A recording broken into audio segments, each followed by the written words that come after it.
मेरा ध्यान फौरन ही तालाब की तरफ चला गया। मुझे ना जाने क्यों ऐसा लग रहा था कि ये लड़की उन्हीं ही में से एक है जो हमें तालाब में नहाते हुए अपनी तरफ आने का इशारा कर रही थी। उसके खद्दोखाल मुझ पर वाक़या होते जा रहे थे और मुझे यकीन हो गया था कि ये उनमें से ही एक है। उसके हाथ और पैर किसी मोटी रस्सी से बांधे हुए थे, मुंह पर रुमाल बंधा हुआ था ताकि वो कुछ बोल ना सके। स्वामी उसको घसीटता हुआ काली के चरणों के पास ले जा चुका था। वो मुसलसल अपनी आज़ादी के लिए जद्दोजहद कर रही थी। खौफ से उसका रंग पीला पड़ चुका था और फिर अचानक उसने मेरी तरफ देखना शुरू कर दिया था और मुझे उसकी आंखों में उम्मीद की किरण नज़र आई। उसे ऐसा लग रहा था जैसे मैं उसे इन सब से छुड़ा लूँगा। वो मुसलसल मुझे हसरत भरी निगाहों से देख रही थी और मैं बुत बना बेबसी से उसे देख रहा था कि अचानक मेरी नज़र पंडित श्याम के हाथों की तरफ उठी तो मैं लर्ज़ कर रह गया। उसके हाथ में एक तेज़ धार वाली बड़ी सी कटारी नज़र आई और फिर उसने उसे हवा में बुलंद किया और ना समझ आने वाले श्लोक ऊंची आवाज़ में पढ़ना शुरू कर दिए। उसका चेहरा इंतहाई मकरू और भयानक हो चुका था।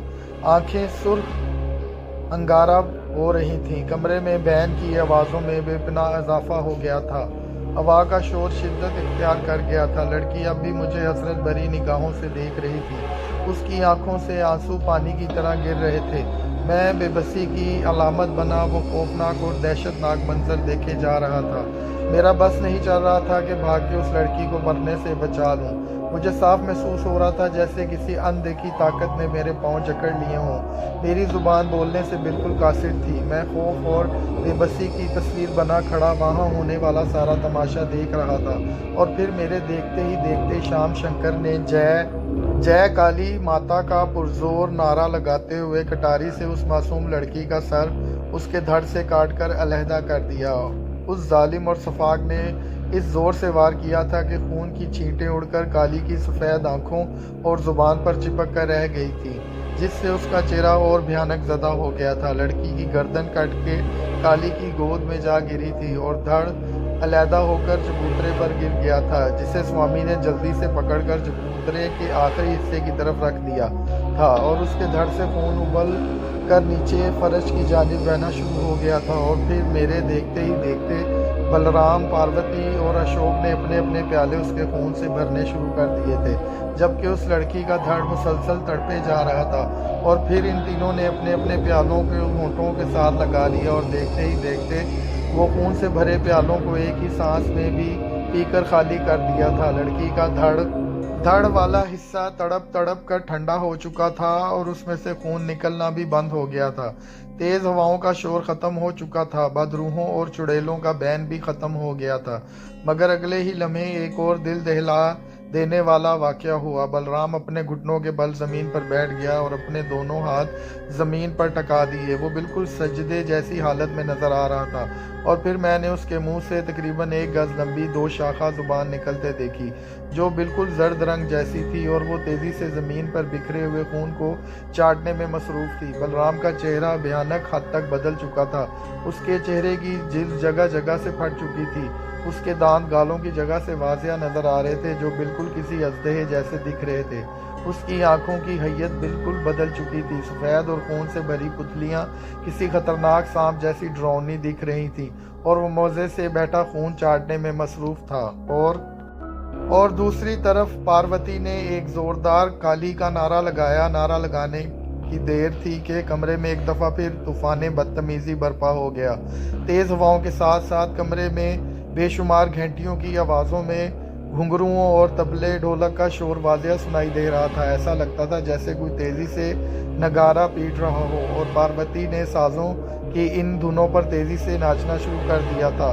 साज जितने तेज़ी से बज रहे थे, उसके पैर भी ज़मीन पर तेज़ी से रक्स कर रहे थे। वो खुले बाल हवा में घुमाते हुए दीवानों की तरह नाच रही थी। उसकी आंखें बेहद लाल अंगारा हो रही थी। वो काली के आगे पागलों की तरह घूम घूम के नाच रही थी।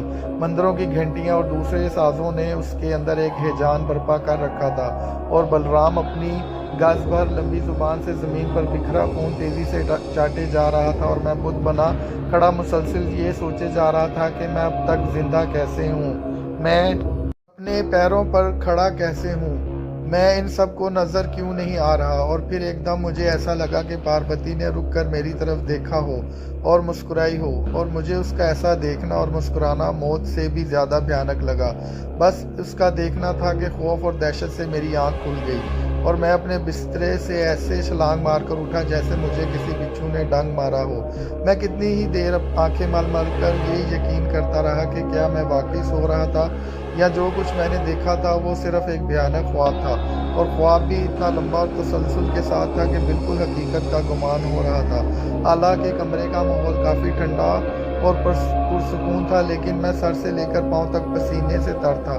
मैं ऐसे सांसें ले रहा था जैसे कई मीलों का सफ़र दौड़कर तय किया हो। मैंने जल्दी से कमरे में मौजूद मटके से पानी के 3-4 गिलास पी, बस एक ही सांस में खाली कर दिए। इतना खौफनाक और दहशतनाक ख्वाब जिसने मुझे हिला कर रख दिया था, और मैं किसी तौर पर इसको ख्वाब तस्लीम करने पर तैयार नहीं था। ऐसा लग रहा था जैसे वो सब कुछ मुझे जानबूझकर दिखाया गया हो। वहाँ होने वाले तमाम वाक़यात किसी फिल्म के मंजर की तरह मेरी आंखों के आगे घूम रहे थे, और ख्वाब में सुनाई देने वाली तमाम आवाज़ें मेरे कानों में गूंज रही थी। अगली सुबह मैं काफ़ी देर तक सोया रहा, क्योंकि रात वाले ख्वाब की वजह से मैं काफ़ी देर तक जागता रहा था। उठते ही मुझे ऐसा महसूस हुआ जैसे मेरा सर चकरा रहा हो। ऐसा लग रहा था जैसे मेरे सर पर किसी ने बहुत ज़्यादा बोझ रख दिया हो।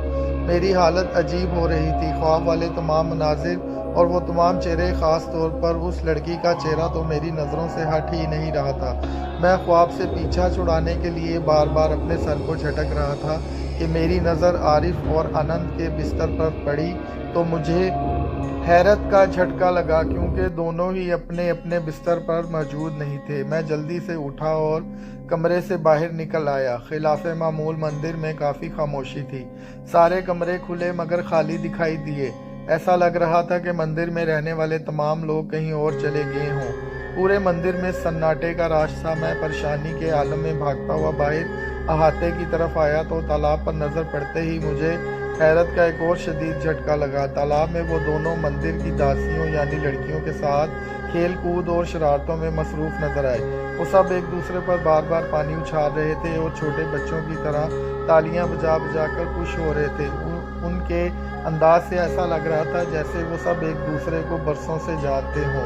मैंने हैरत से अपनी आंखों को उंगलियों की मदद से बार बार मलना शुरू कर दिया और ये यकीन करने लगा कहीं मैं फिर से कोई ख्वाब तो नहीं देख रहा, क्योंकि जो मैं देख रहा था वो बिल्कुल नामुमकिन था, लेकिन हकीकत मेरे सामने थी। और सबसे हैरान कुन बात यह थी, पूरे मंदिर में लड़कियों और हमारे अलावा दूसरा कोई और मौजूद नहीं था।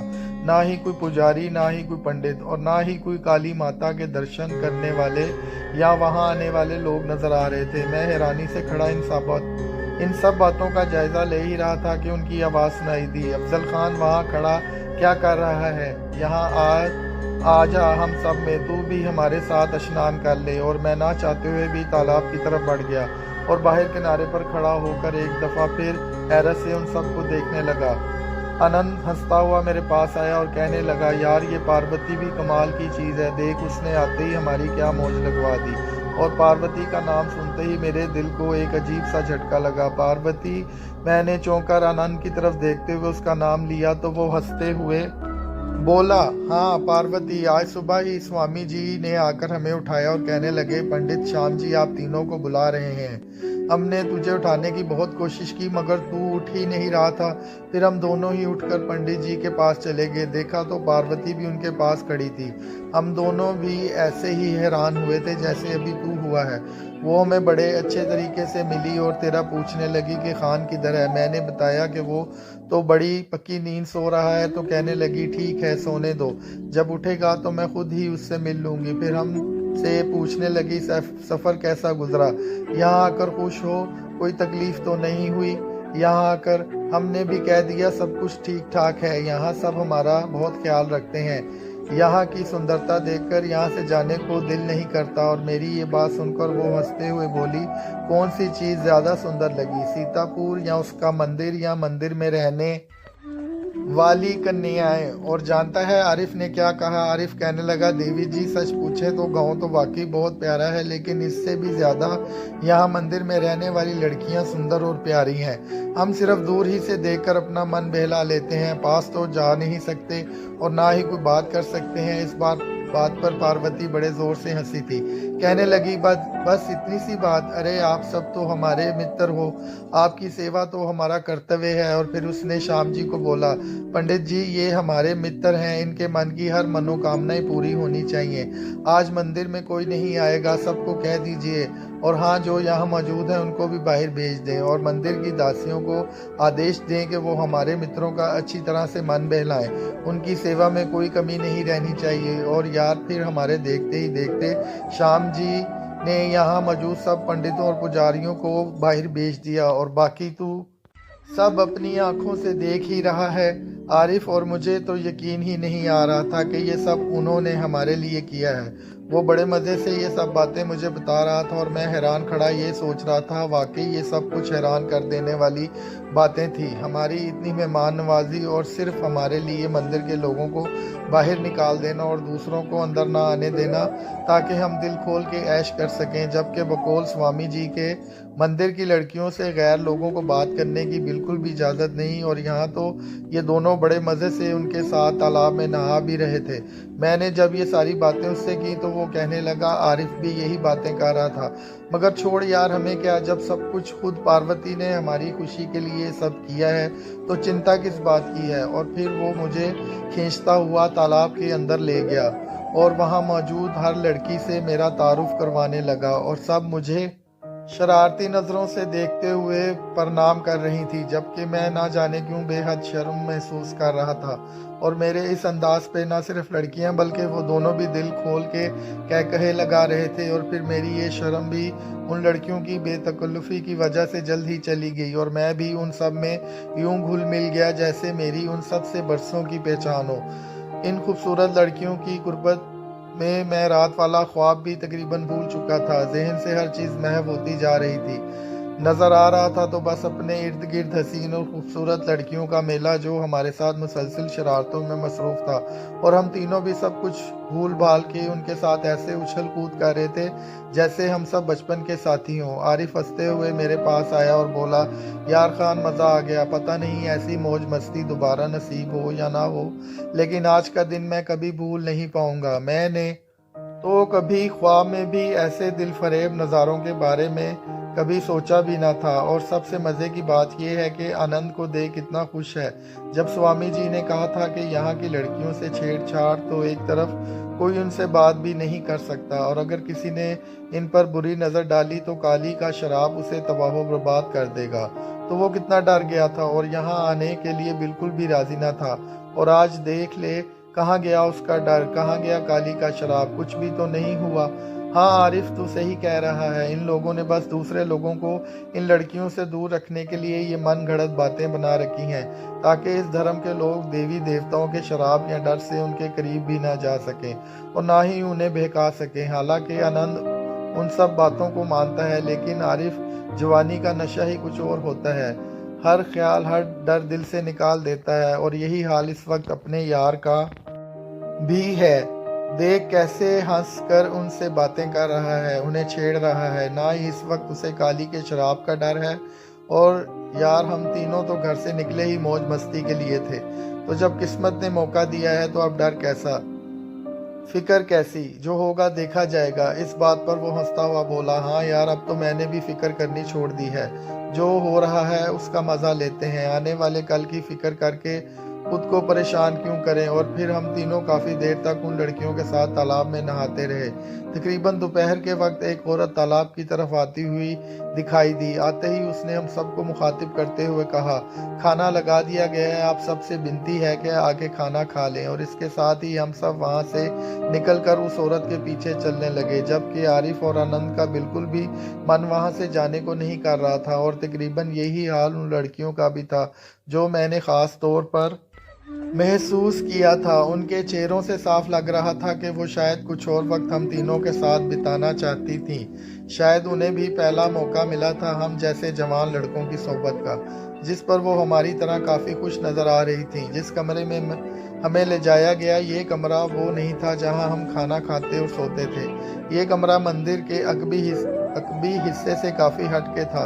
कमरा काफ़ी बड़ा और हवादार था। हम भी गीले कपड़ों समेत वहां बैठ गए, जबकि लड़कियां अपने कपड़े तब्दील करने किसी और कमरे में जा चुकी थी। और फिर चंद लम्हों बाद वो लड़कियां हाथों में थाल उठाए कमरे में दाखिल होती हुई नजर आईं। उन्हें आता देखकर हमारे चेहरे खुशी से खिल उठे थे, क्योंकि उनके जाते ही हम तीनों एक दूसरे को उदास भरी नज़रों से ऐसे देख रहे थे जैसे वो अब दोबारा हमें नज़र नहीं आएंगी। थाल हमारे आगे सजा दिए गए थे और वो लड़कियां भी जो तादाद में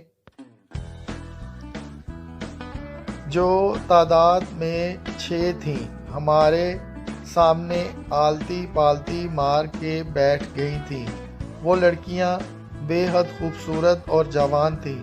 हमारी आंखें उन पर ठहर ही नहीं रही थीं और वो भी कभी हंसकर और कभी शर्मा कर मुंह इधर उधर घुमा रही थीं और एक दूसरे को देख कर हंसे जा रही थीं।